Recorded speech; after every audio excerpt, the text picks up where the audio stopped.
விடாமுயற்சி படம் ரிலீஸ் ஆகி தற்போது 12 நாட்கள் ஆச்சு. இந்த 12 நாட்களில் இவ்வளோ தான் வசூல் பண்ணியிருக்கா அப்படின்னு ஃபேன்ஸ் எல்லாமே ஷாக் ஆகிற மாதிரி தான் வசூல் வந்துட்டு இருக்கு. அஜித் நடிப்பில் கடந்த பிப்ரவரி 6ஆம் தேதி விடாமுயற்சி படம் ரிலீஸ் ஆனிச்சு. ரிலீஸ் ஆகி ஓரளவுக்கு நல்ல வரவேற்பு கிடைச்சிச்சு அப்படின்னு தான் சொல்லணும். ஏன்னு பார்த்தீங்கன்னா ஃபேன்ஸ் யாரும் கொண்டாடுற அளவுக்கு இந்த படம் இல்லை அப்படிங்கிற மாதிரி ரிவ்யூஸ் எல்லாமே வந்து இருந்துச்சு. ஸோ இருந்தாலும் அஜித் நடிப்பில் 2 வருஷத்துக்கு அப்புறம் இந்த படம் ரிலீஸ் ஆயிருக்கு அப்படிங்கிறனால ஃபேன்ஸ் எல்லாமே இந்த படத்தை திரையரங்கில் பார்த்து கொண்டாடிட்டு இருந்தாங்க.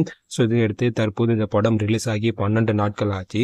ஸோ 12 நாட்களில் இவ்வளோ தான் வசூல் வந்திருக்கா அப்படின்னு ஃபேன்ஸ் எல்லாமே ஷாக் ஆகிற அளவுக்கு தான் வசூல் வந்திருக்கு. முக்கியமாக 12 நாட்களில் தமிழ்நாட்டில் மட்டும் 94 கோடி ரூபாய் வசூல் கிடைச்சிருக்கு அப்படி மாதிரி சொல்கிறாங்க. அதே போல் உலகம் முழுவதும் இந்த படத்துக்கு 12 நாட்களில் 180 கோடி ரூபாய் தற்போது வரைக்கும் இந்த படத்துக்கு வசூல் கிடைச்சிருக்கு அப்படி மாதிரி சொல்கிறாங்க.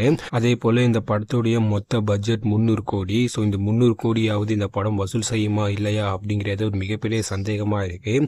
ஏன்னு பார்த்தீங்கன்னா கடந்த ஒரு 3லேருந்து 4 நாட்களாக இந்த படத்துடைய வசூலுக்கு ரொம்பவே பார்த்தீங்கன்னா குறைஞ்சிட்டே இருக்குது. ஸோ இனிமேல் ஒரு நாட்களில் எவ்வளோ வசூல் பண்ண போகுது அப்படின்னு நம்ம வெயிட் பண்ணி தான் பார்க்கணும். நீங்கள் யாரெல்லாம் இந்த விடாமுயற்சி படம் பார்த்தீங்க, உங்களுக்கு பிடிச்சிருந்துச்சா இல்லையா அப்படின்னு கீழே கமெண்ட்டில் சொல்லுங்கள். மறக்காம நம்ம சேனலை சப்ஸ்கிரைப் பண்ணுங்கள். தேங்க்யூ.